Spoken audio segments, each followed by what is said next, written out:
আসসালামু আলাইকুম guys, welcome to my channel. আপনারা সবাই কেমন আছেন? আশা করি ভালো আছেন। আমি আলহামদুলিল্লাহ ভালো আছি। তো আজকে রান্নাবান্না নিয়ে চলে এসেছি। কি করবো বলেন, সেরকম ভাবে বাইরে যাওয়া হয় না। বাইরে গেলে হাজবেন্ডেরা সবাই সাথে সাথে থাকে, তখন তো মনে করেন হচ্ছে যে ভিডিও করা হয় না। হ্যাঁ, আর এই যে দেখেন স্পেশাল একটা জিনিস আজকে বানাচ্ছি। আর এগুলো দিয়ে ভিডিও দেওয়া হয়নি এই কারণে আমার ভাই এবং তারপর ভাই আমার বোন এর সবাই আসছে বেড়াতে, যে কারণে ভিডিও এত এডিট করা হয় না, দেওয়া হয় না। তো এটা কি জানেন, এটা হচ্ছে আলুর ছোকরা।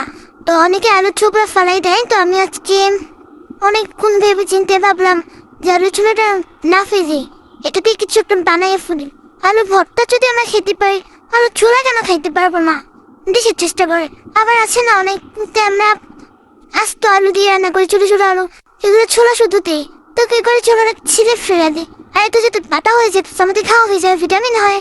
তো এর জন্য আমি একটু সরিষা তেলের ভিতরে আলুটাকে ছেড়ে দিয়েছি, তারপরে পেঁয়াজ কুচি, রসুন কুচি দিয়েছি, একটু সামান্য হলুদ দিয়েছি, একটু মরিচ দিয়েছি, তারপরে একটু বেশি করে ভেজে এটাকে একটা বাড়িতে উঠিয়ে নিচ্ছি, কারণ এটাকে পাটায় বাটতে হবে। তো এই যে একটু একটু করে উঠাই নিচ্ছি, হয়ে গেছে দেখছো। আর শুধু এটা না, আমার কিন্তু আগে থেকে পটল ছোলা ভাজি করেছি যে ভর্তা করার জন্য। আর এখানে আছে করলা ভাজি আলু দিয়ে। আর এখানে একটা বড় মাগুর মাছ নিয়ে নিয়েছি, আর এখানে পটল আলু নিয়ে নিয়েছি, এগুলো রান্না করবো। তো কেন এখানে মশলাপাতি দিয়েছি। আর আমি তো বলেছি কোনো রান্নার ভিডিও বানাই না, আমি হচ্ছে যে নিজের লাইফস্টাইল বা টুকটাক যা আমার ভালো লাগে তাই দেখাই করি এর কি। আর এদিকেও দেখেন ভাতও উঠলে আসছে, ভাত অনেক বেশি হয়ে গেছে, মানে চাউল অনেক বেশি হয়ে গেছে দেওয়া। তবে এমনিতে উঠলে পড়ে যাবে না, মুখে মুখে থাকবে। তো আমি লাড়া দিয়ে দিচ্ছি, অলরেডি ফালাই দিচ্ছি কতগুলো। দেখছিলাম আর কি ভাত কি হয়েছে কিনা, তো দেখে হয় নাই। এদিকে মশলাপাতিগুলো লেগে লেগে আসছিল, তাই মা বলে মশলা দিয়ে দিই।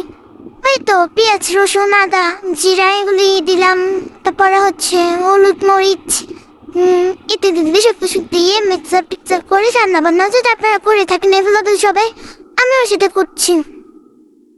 আর আমাদের এদিকে মনে করেন কোরবানি গোশত খেয়ে সবার অবস্থা খুবই খারাপ, তাই ভাবলাম সিম্পলের ভিতরে কিছু রান্না বান্না করি।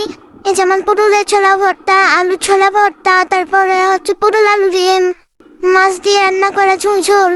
হ্যাঁ, কিন্তু অনেক গরম লাগছিল, এত রোদ, এই দেখেন কত রোদ।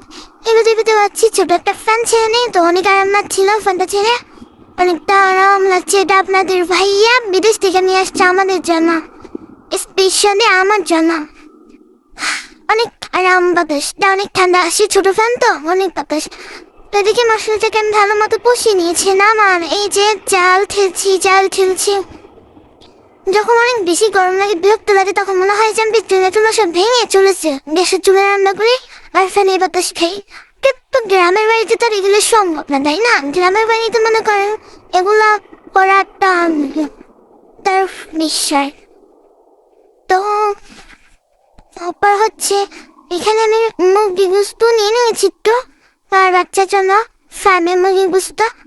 তো আজকের ভিডিও এই পর্যন্তই। সবাই ভালো থাকবেন, সুখী থাকবেন, আর আমার চ্যানেলটাকে সাবস্ক্রাইব করবেন, লাইক করবেন, কমেন্ট করতে ভুলবেন না। সবাই ভালো থাকুন, সুস্থ থাকুন, আল্লাহ হাফেজ।